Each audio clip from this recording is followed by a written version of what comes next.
Hey, I am GJ, just a regular guy making games for fun, and I'm going to join my first game jam, the Lost Relic Game Jam.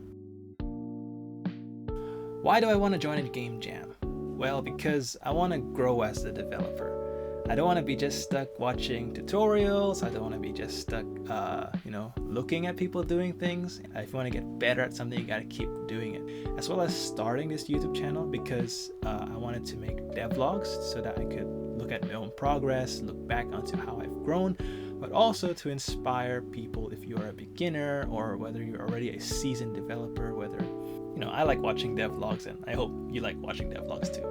But I can't really say how frequent I'll be posting these videos, but I'm still figuring things out, so I'll still be posting, but I don't know the frequency. Just ask Code Bully, because I wanted to join Game Jam, right? So I just basically googled the term Game Jam, and then I saw this page from itch.io. It shows like all of the various game jams that are being held on that website.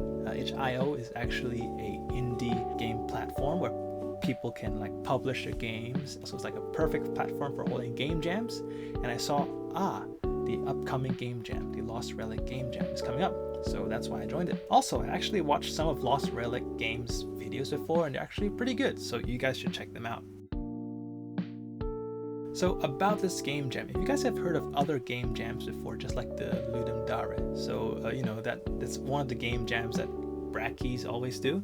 A game jam is basically making a game within a specific amount of time revolving around a specific theme. The Lost Relic Games Game Jam starts on June 10th on 10 p.m. Hong Kong time until June 19th, also 10 p.m. Hong Kong time. The theme of this game jam will be announced a few days before the game jam. From the FAQ, it actually says around 24 hours before the game jam. In these game jams, there are often no rules to what you can make. You can use any engine you like. You can use whatever tools you want. But of course, there are some obvious rules, like do not include not suitable for work content. Make sure you credit assets, especially if they're free assets, and you can use them as long as you credit them. On the Discord, they also mentioned that there's a maximum team member of 4 members, which makes sense because you don't really want to be competing against like a whole AAA game company. Anyways, completed games must be uploaded to itch.io, and a whole community will be given a week to vote for the best game across these 5 categories: game design, innovation, art direction, theme, and fun. Winners will then be announced on the Lost Relic Games YouTube channel days after the week of voting. The cool thing about this particular game jam is that there are actually awards. Like other game jams, they might not have awards. Like the whole award is that you own the game, you have the experience, and that's already really good in itself. But this game jam actually has awards. So you get to have your game featured on the Lost Relic Games YouTube channel if you win, and a choice of Steam keys from a list of popular Steam games. Feel free to look at their website for more detailed information, and join as well if you want to. I have 3 goals I would want to achieve during this game jam. The first goal is kind of full of sub-goals, but anyways, here are my 3 goals. My first goal is to generate and implement game ideas presentably within a short time period while balancing life and game dev. That is a mouthful. So let's first talk about the first half. Generating ideas is hard. I mean, like ideas that are feasible, that I am capable of doing, games that I could implement on my own. And oftentimes it really gets stuck in this part of generating ideas. I'd keep generating ideas and I keep waiting for that so-called perfect idea, but I end up not doing anything at all. The next part of this goal is implementing a game, which is also difficult. Sometimes when I actually end up testing a game idea, for some reason, I don't really care to make it look presentable. And I don't think that's a good practice. I think it's good to make your game look presentable, because when it's presentable, it means you're ready to share this game with your friends, with people online, and people can test your game. Once people test your game, you can get valuable feedback on whether is the game actually fun, or if there's anything that you missed, because as a creator, you have a lot of bias against the game that you're creating. So it's really important to make games presentable. But not only is it important to make it presentable, you want to be able to do it within a short time period. Because I don't know if this happens to you, but oftentimes I hesitate from starting any project because I know I need to spend like time and effort into it. And it's not that I'm lazy, though it might be, but probably the bigger reason is because I want to make it good, and I know I need to put a lot of time and effort in order to make it good, but I'm afraid I can't make it that good, and I'm afraid I can't put out that much time and effort, so I end up not doing anything. There's this tip I heard from a while back, is that it's more important to finish a project rather than starting a project. And I think that's really good, because when you're focused on finishing a project, your end goal is finishing it rather than actually polishing it and making it so-called perfect. And the really good thing about finishing projects is that, you know, you get to have more experience because you get to finish more projects, you get to try out different things, and your skills will grow at a much faster pace. And once your skills develop into such a point, you might be able to actually make that so-called perfect game you wanted in the first place. So finishing projects are more important than starting projects. The game jam only lasts for a week, which is perfect for me to learn how to implement a game idea within a short period of time, which also leads to the other half of this goal.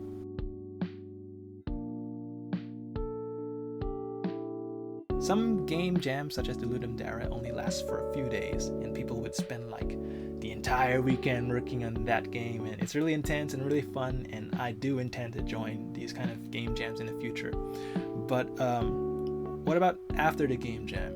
You know, like you spend your whole weekend making that game, but then once that weekend is over, supposed to be we're still making games, right? We're still making prototypes, we're still testing out game ideas. We're not just using the whole weekend, and it's not like we're gonna spend the entire weekend for every weekend of our lives making games, right?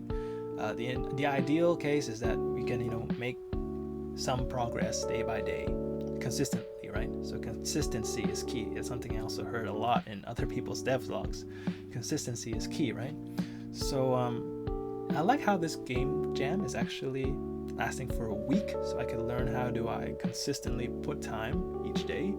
I can, you know, figure out how much time I can put each day while balancing life, like you know, meeting my girlfriend, giving time to my family, to my friends, my full-time job.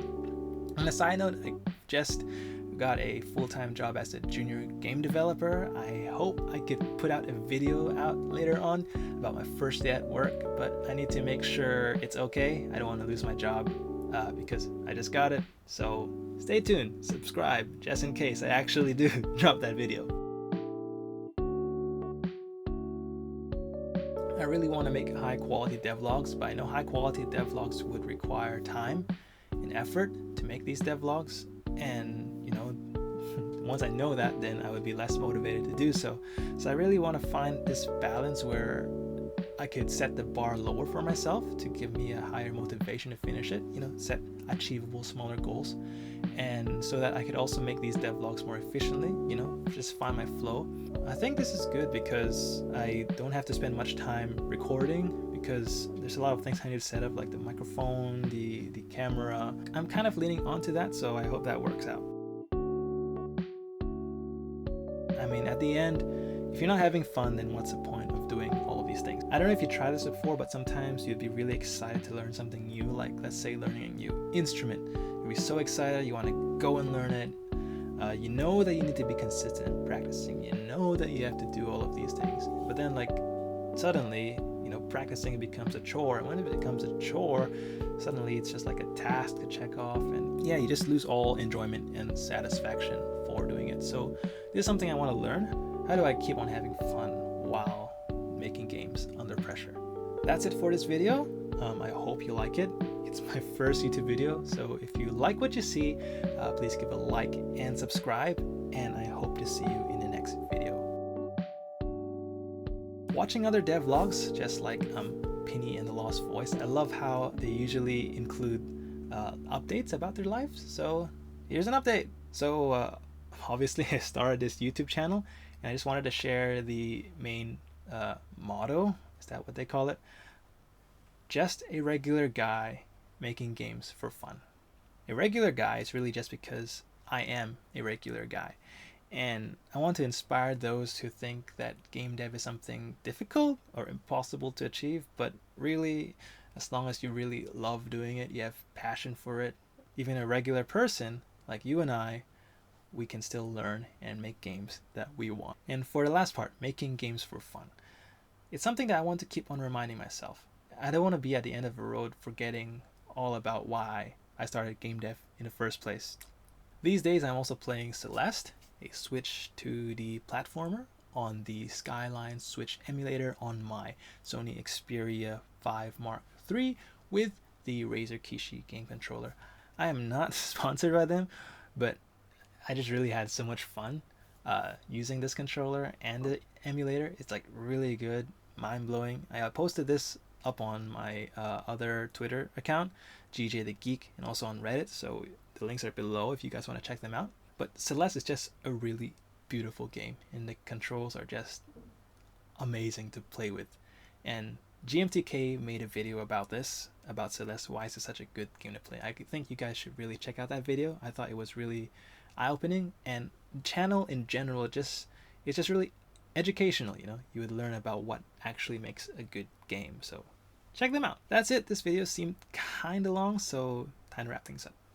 See you in the next video.